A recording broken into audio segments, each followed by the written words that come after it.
성경적 꿈 해석이라고 그러잖아요. 그래서 저희가 처음에 시작할 때 성경적 꿈 해석이라고 하거든요. 그 이유가 뭐냐면은 상징의 해석을 성경으로부터 갖고 오는 거거든요.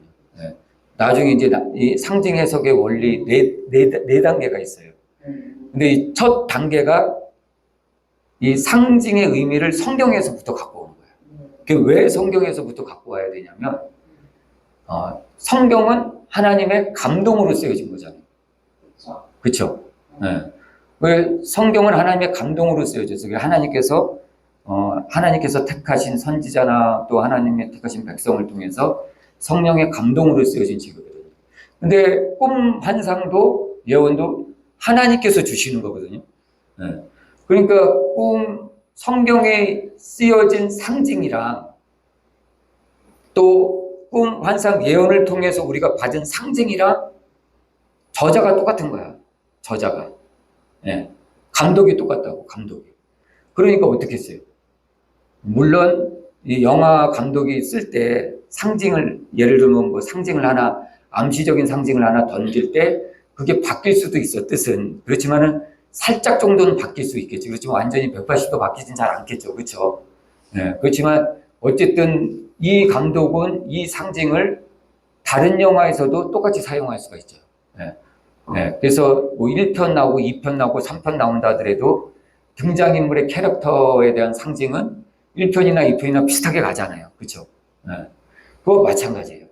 하나님께서 성경을 썼을 때 수많은 상징들이 그 안에 있는데 하나님께서 성령의 감동으로 쓰였기 때문에 하나님께서 우리 꿈 환상을 주시는 그 상징도 첫 번째는 일단 성경에 있는 상징을 끌어다 쓰는 거예요. 그래야지 그게 성경적 꿈 해석이 된다는 거예요. 이게 바로 일반 심리학이나 이런 데서 해석하는 방법이랑 다른 것이에요. 그래서 가장 첫 번째 단추가 그거여야 되는 것이에요. 그래서 내 생각, 세상적인 생각으로는 꽃은 아름답다 이렇게 해석을 할 수가 있어요. 상징적 의미로. 근데 성경적 의미로는 그게 아닐 수가 있다는 얘기예요. 그래서 성경으로 해석하면 내 생각이 아니고 성경의 생각이 되고 하나님의 생각이 되는 것이에요. 그래서 이 꿈 환상을 잘 보라는 이유가 뭐냐면 우리가 꿈 환상을 보고서 어떤 문제를 놓고서 기도할 때 하나님께서 이렇게 하라 저렇게 하라 알려주시거든요. 근데 내 생각으로는 이거야. 그런데 해석을 해놓고 보면은 성경이 이거거든. 그러면 성경을 따라가면 그게 하나님의 뜻이 되는 것이에요. 하나님께서 주신 꿈과 환상이고 하나님께서 쓰신 성경이기 때문에 그게 하나님의 뜻이 되는 거예요. 근데 그거를 무시하고 이렇게 해석을 됐음에도 불구하고 그냥 내 생각대로 움직이면 내가 아무리 기도했어도 그냥 그건 내 생각대로 가는 거예요. 그거는. 그 차이가 있다는 것이에요.